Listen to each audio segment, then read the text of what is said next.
प्यारा भैया नमस्कार। कक्षा 12वीं विषय गणित अध्याय 20 समाकलनों के अनुप्रयोग एप्लीकेशन ऑफ द इंटीग्रल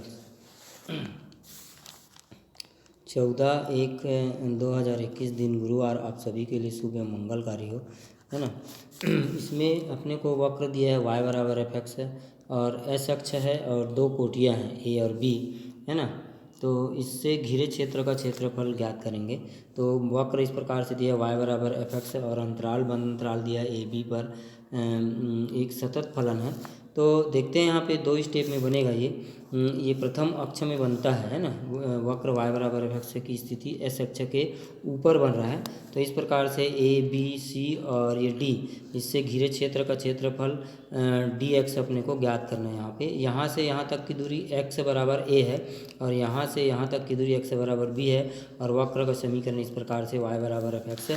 तो एस अक्ष एवं कोटि x बराबर a और x बराबर b से घिरे क्षेत्र का क्षेत्रफल बराबर ए बी सी डी का क्षेत्रफल। तो क्या हो जाएगा, लोअर लिमिट a और upper limit b F X D x. अब एफ एक्स की जगह मान रखेंगे यहाँ पे y बराबर एफ एक्स का मान दिया है तो y है ना।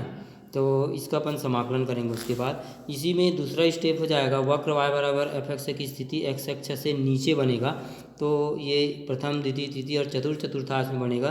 तो चतुर्थांश में इस प्रकार से हो जाएगा ए बी सी और डी, है ना। x बराबर a और x बराबर b है। इससे घिरे क्षेत्र का क्षेत्रफल अपने को ज्ञात करना है। तो हम लोग शंकु के संबंध में पढ़े हैं, तो उसी से बनेगा ये।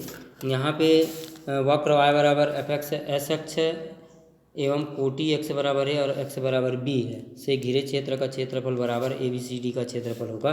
तो ये ऋणात्मक होगा, है ना।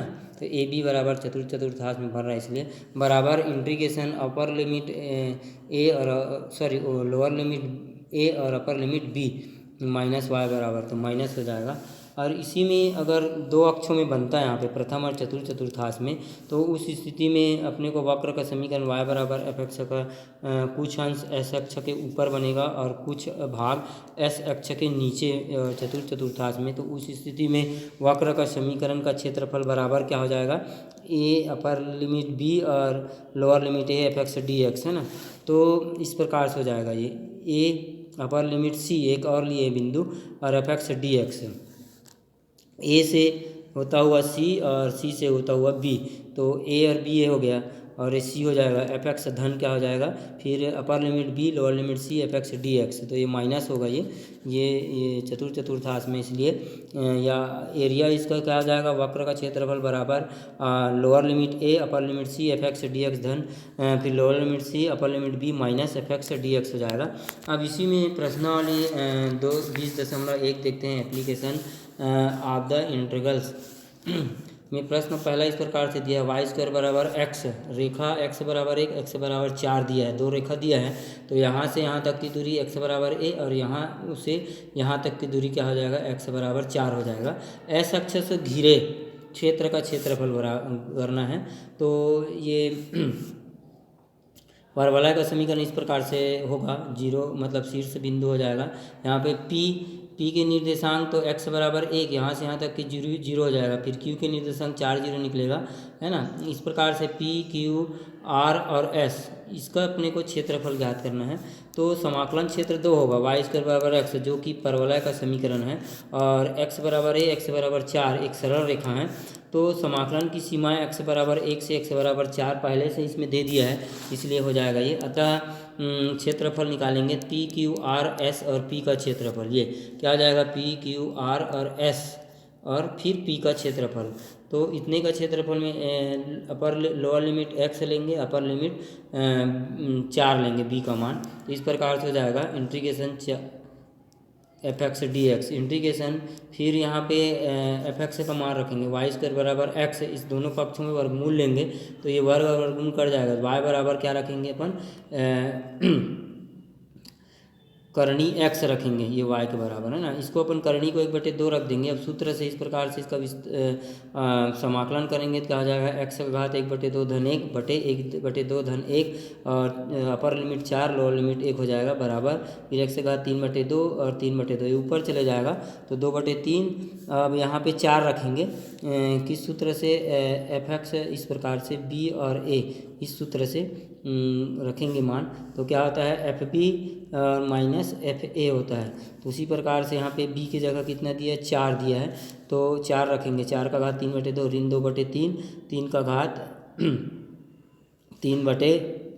2/3 का 1 का घात 3/2 हो जाएगा, 1 रखेंगे तो ये कितना हो जाएगा। इसको अपन इस प्रकार से तोड़े हैं, 2 का घात 2 गुणा 3 ये कट जाएगा, 2 का घात 3 बराबर कितना मिलेगा 8, इसका मान कितना हो जाएगा 8 है ना। तो 8 दूनी 16 ऋण 2/3, तो 16/3 ऋण 2/3 बराबर 16 ऋण 2/3 बराबर 14/3 वर्ग सेंटीमीटर निकलता है। इसी में क्वेश्चन नंबर 4 इस प्रकार के क्वेश्चन प्रायः पूछते ही हैं।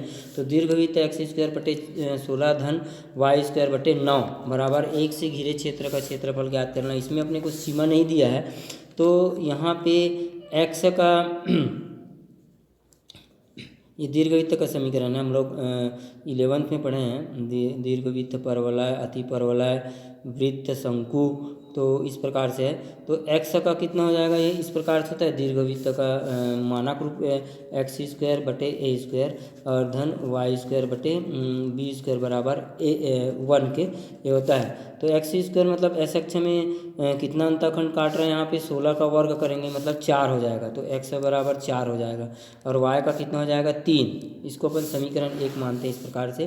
अब चूँकि यहाँ पे देखते हैं b² छोटा है a² से, इसलिए y का मान निकालेंगे। तो इसको अपन इधर और इसको पक्षांतर कर देंगे तो y²/9 बराबर 1 ऋण x²/16 बराबर 16 ऋण x²/16 हो जाएगा। फिर y² इसको ऊपर ले गए 9/16 हो जाएगा, 16 ऋण x²। तो दोनों पक्षों में अपन वर्गमूल लेते हैं तो इस प्रकार से हो जाएगा y बराबर 3/4, 16 ऋण x² करनी हो जाएगा और ये वर्ग कर जाएगा वर्गमूल के साथ। चूँकि यहाँ पे दीर्घवृत्त दोनों अक्षों के सापेक्ष सममित है, दोनों अक्ष मतलब s अक्ष और y अक्ष, इसमें x अक्ष भी को मान दिया y अक्ष, इसलिए प्रथम चतुर्थांश में इसका समाकलन की सीमाएं होंगे। अब यहाँ पे दीर्घवृत्त है इसलिए 4 क्षेत्रफल होता है, 1 2 3 और 4, इसलिए इसका अभिष्ट क्षेत्रफल निकालेंगे तो 4 से गुना करेंगे। अब क्षेत्रफल को अपन क्या o a b और o इससे अपन एक किए हैं, इसी का क्षेत्रफल निकालना है dx।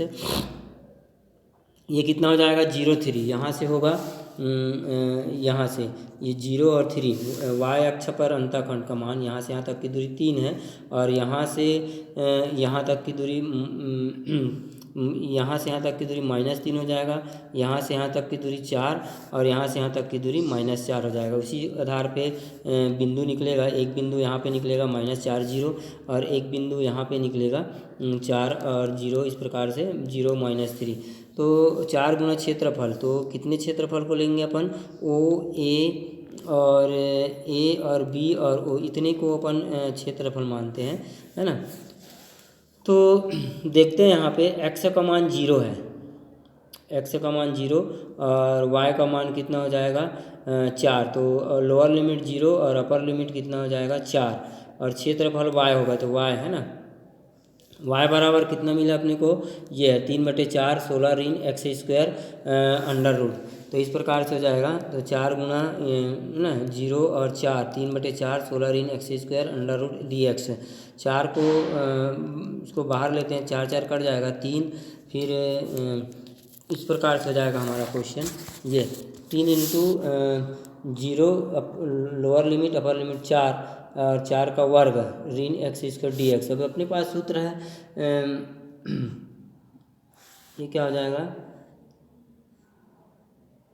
इस सूत्र से हो जाएगा ये a का मान है a² ऋण x², तो x/2 और यहाँ पे a² हो जाएगा और ऋण x² अंडर रूट धन a²/2 साइन इनवर्स x/a। तो उसी सूत्र से इस प्रकार से जाएगा, 3 को लेके चलेंगे x/2 ये कितना हो जाएगा 16 ऋण x², ये यहाँ पे अगर मान रखेंगे a² मतलब 4 का वर्ग और x² धन फिर 16/2 साइन इनवर्स x/4 है ना, ये इस प्रकार से हो जाएगा। अब इसका इंटीग्रेशन हो जाएगा सॉरी इंटीग्रेशन बोलता हूँ, इसका मान रखेंगे तो यहाँ पे एक्स की जगह 4 रखेंगे, है ना, और 0 रखेंगे तो 3 0 धन 8 साइन कितना हो जाएगा, यहाँ पे 4 रखेंगे 0 हो जाएगा, पूरा टर्म 0 हो जाएगा।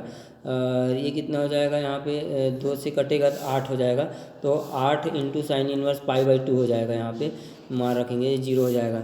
या 3 गुणा 0 धन 8 π/2 तो 2 चौक हो जाएगा, 3 गुणा 4 पाई बराबर 12 पाई वर्ग इकाई। धन्यवाद।